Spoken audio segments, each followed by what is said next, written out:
గారు, ఇప్పుడు నియోజకవర్గాల్లో ప్రమోషన్లు లేకపోతే నెక్స్ట్ లెవెల్ అంటున్నప్పుడు కొత్త రక్తాన్ని లేదా కొత్త ఎమ్మెల్యేలని లేదా కొత్త నెక్స్ట్ లెవెల్కి తీసుకువెళ్ళడానికి ఈ జూనియర్లని సీనియర్లు తప్పుకుంటారా లేదా వాళ్ళకి తయారు చేయడానికి సహకరిస్తారా? జరిగింది కదా. ఇప్పుడు మొన్న ఎలక్షన్లో 2019లో కొంత జరిగింది, 2024 ఎలక్షన్లో చాలా మార్పు జరిగింది. బట్ ఇప్పుడు మళ్ళీ నొక్కి నొక్కి చెప్తున్నారు అంటే ఈసారి సీనియర్లు అందరికీ నెక్స్ట్ టైం తప్పుకుంటారా జూనియర్లకు ఆ ప్లేసెస్ టికెట్లకి? పార్టీయే నిర్ణయిస్తుంది కదా. ఇవాళ సీట్లు ఇచ్చేటప్పుడు పార్టీ అధ్యక్షులు వారు నిర్ణయిస్తారు ఎక్కువగాను. జనరల్గా ప్రాంతీయ పార్టీల్లో అధినాయకత్వాన్ని పెత్తనం ఉంటుంది, మర్చిపోకండి. ఎవరన్నా ఒక ఒపీనియన్ తీసుకుంటారు, కొంత సలహాలు తీసుకున్నా కూడా అధిష్టానం నిర్ణయం శిరోధార్యం అవుతుంది కనుక ఆ పార్టీ అధ్యక్షుడు ఏం చెబితే దాన్ని ఫాలో అయిపోతారు. అక్కడక్కడ మర్మరింగ్ ఉంటుంది. రాని వాళ్ళు ఇప్పుడు మొన్న ఎలక్షన్లో చాలా సీట్లు సర్దుబాటు చేయాల్సి వచ్చింది, చాలా వరకు సర్దుకున్నారు.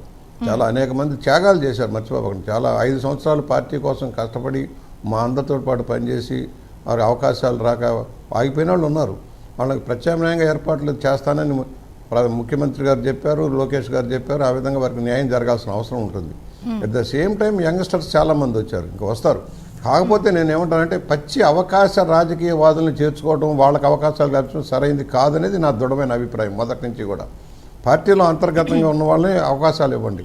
ఇవాళ పార్టీ ఎవరో వస్తారు, చాలామందిని చూశాను ఇన్ని సంవత్సరాల చరిత్రలో. వస్తారు, మంత్రులు అవుతారు, ఎంపీలు అవుతారు, రాజ్యసభకి వెళ్తారు, కేంద్రానికి వెళ్తారు, పార్టీలు మారిపోతూ ఉంటారు. మొన్న ఎలక్షన్ ముందు 19 దాకా 24 ఎలక్షన్ దాకా అవతల పార్టీలో ఉన్న వాళ్ళు వచ్చేసి వాళ్ళు మేమే సీనియర్లు అని మాట్లాడే పరిస్థితి చూస్తుంటే కొంచెం బాధేస్తుంది. ఎందుకు వచ్చారు? ఈ పార్టీలో అనుభవించి అవతల పార్టీలోకి వెళ్ళి ఆ పార్టీ ఓడిపోయిన తర్వాత మళ్ళా వచ్చి మేమే నాయకులు అనే బ్యాచ్ ఉన్నారు. మరి చెప్పారా ఈ విషయాలన్నీ చంద్రబాబు గారికి, లోకేష్ గారు చెప్పారా? నాది ఓపెన్ మైండ్, చంద్రిక గారు నాది ఓపెన్ మైండ్. ఐ నెవర్ ఏదో దాచుకునే మనిషిని కాదు, నిర్మమాటంగానే చెబుతాము, మాట్లాడతాము. జరుగుతున్నాయి. ఇదివరకు నేను మాట్లాడాను, ఓపెన్గానే మాట్లాడాను. తప్పులు జరుగుతున్నాయి అన్నాను. దాన్ని నష్టం మేము చూసాం. 19లో నష్టం జరిగింది, మరలా జరగకూడదని మనం భావిస్తూ ఉన్నాం. ఇవాళ అధికారంలోకి వచ్చాక చీమల బార్లాగా వస్తారమ్మా. ఎక్కడ బెల్లం ఉంటే అక్కడ చీమలు చేరినట్టుగా వస్తారు. మరలా అధికారం పోతే ఒక్కడిగా అంటాడు. మళ్ళా ఎంతమంది పనిచేశారు 24 దాకా ఎంతమంది బయటకు వచ్చారు? ఎక్కడున్నారు వాళ్ళంతా?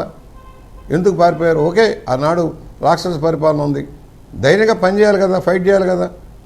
మళ్ళా చంద్రబాబు గారు పాదయాత్ర, లోకేష్ గారు పాదయాత్ర చేసేదాకా జనం బయటకు రాలే, భయపడతా ఉన్నారు. అసెంబ్లీలో కానీ బయట కానీ మాట్లాడాలంటే.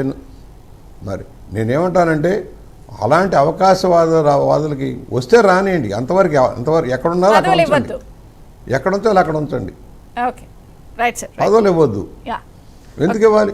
నువ్వు 10 సార్లు పార్టీలు మారేవాళ్ళు, అవకాశాల కోసం పోయేవాళ్ళని ఎందుకు పదవులు ఇవ్వాలి? ఏం లేరా? అదే సామాజిక వర్గాల వారు పార్టీలో ఉన్నారు, అంతర్గతంగా పనిచేసేవాళ్ళు బాగా సమర్థులు ఉన్నారు. అవకాశాలు ఇస్తే రాణించగలిగిన వాళ్ళు చాలామంది ఉన్నారు పార్టీలో. వాళ్ళకి అవకాశం ఏమని చెబుతాను నేను. బ్రేక్ తీసుకుందాం, జనసేన వర్షన్ కూడా విందాం.